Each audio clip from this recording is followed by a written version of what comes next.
Olá, alunos! Tudo bem com vocês? Estou aqui apresentando mais uma videoaula para vocês e o nosso assunto de hoje é interpretação de texto. Então, vou apresentar aqui alguns passos para vocês usarem na interpretação de texto de vocês. São passos simples, mas que nós não devemos desconsiderar na nossa leitura e compreensão de um texto. Primeiro passo é ler o texto pausadamente. Leia o texto com calma, tranquilamente, não precisa pressa. Por que você precisa fazer isso? Ler esse texto com calma. Porque esse primeiro contato com o texto é muito importante. É nesse momento que você vai saber qual o assunto tratado e qual é a posição do autor. Leia devagar, sem interrupção, sem muita pressa. E o segundo ponto, releia o texto e marque todas as palavras que não sabe o significado. Procure no dicionário o significado dessas palavras. Então, quando você lê o texto, encontra palavras desconhecidas, lógico que você não vai ter um bom entendimento, né?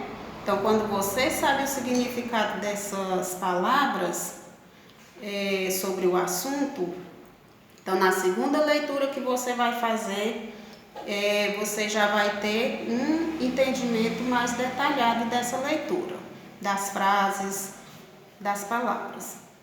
Então, na existência de palavras desconhecidas, anote em um rascunho ou você pode sublinhar no seu próprio texto, no texto que você está analisando. E o outro ponto, separe os parágrafos e releia fazendo um resumo. Então, nesse passo aqui, você vai consultar o dicionário, já vai saber o significado das palavras, você já fez uma leitura prévia, né? Uma leitura pausada, uma leitura com calma. Então, agora você está separando os parágrafos do texto, então você vai relendo e fazendo um breve resumo.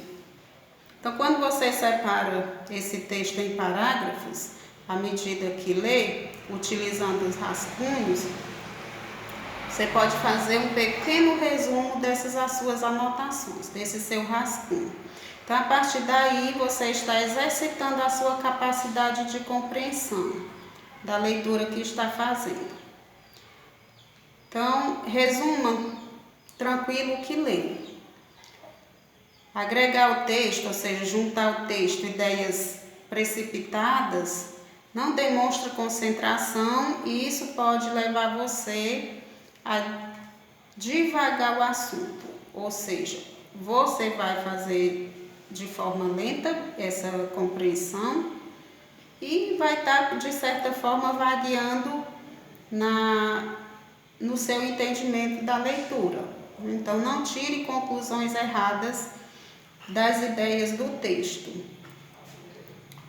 Outro ponto também é você elaborar perguntas em cada parágrafo e responder essas perguntas que você fez. Então, você faz as perguntas sobre cada parágrafo e você responde essas perguntas. Ler pode ser uma atitude passiva, mas quando você experimenta usar o texto, fazendo perguntas sobre ele, respondendo essas perguntas, absorve melhor o teor de suas palavras e os seus significados. Então, nesse momento que você faz perguntas e as responde, você poderá perceber que, afinal, ainda não havia muita coisa para entender. Ainda havia, aliás, né? Você ainda tinha muita coisa para entender. E o próximo, né? Você questionar a escrita do autor. Questione a forma como o autor escreveu esse texto. Questione as ideias que ele colocou no texto, por que ele colocou palavras desconhecidas, por que ele usou aquelas palavras. Então, questione o motivo pelo qual o autor usou determinada forma para se expressar. Qual teria sido a sua intenção para escrever assim e não de outra forma? E as palavras utilizadas, será que elas indicam alguma coisa para mim que estou lendo o texto? E, por último, faça um novo texto com suas próprias palavras, mas siga as ideias do autor. Então, o que é que isso quer dizer? Você fazer um novo texto com as suas próprias palavras, mas seguir as ideias do autor. Então, assinale as ideias principais do texto, que você já vem fazendo anotações, rascunho, e se certifique que as inclui no texto, que essas ideias estão inclusas no texto. Escrever o mesmo, mas com as suas palavras. Você está escrevendo, reescrevendo o texto do autor, mas com as suas próprias palavras. Então, isso é uma prova de que entendeu aquilo que você leu, que você está entendendo o texto. Então, no final de tudo, certifique-se de que não colocou palavras que não era a ideia do autor, né? As ideias do texto. Não coloque palavras na boca do autor, ou seja, não distorça as ideias do texto original. Espero ter ajudado vocês e qualquer dúvida estou à disposição, é só perguntar. Espero também que vocês tenham gostado da videoaula e na próxima videoaula nós vamos trazer um novo assunto para compartilhar com vocês. Muito obrigada!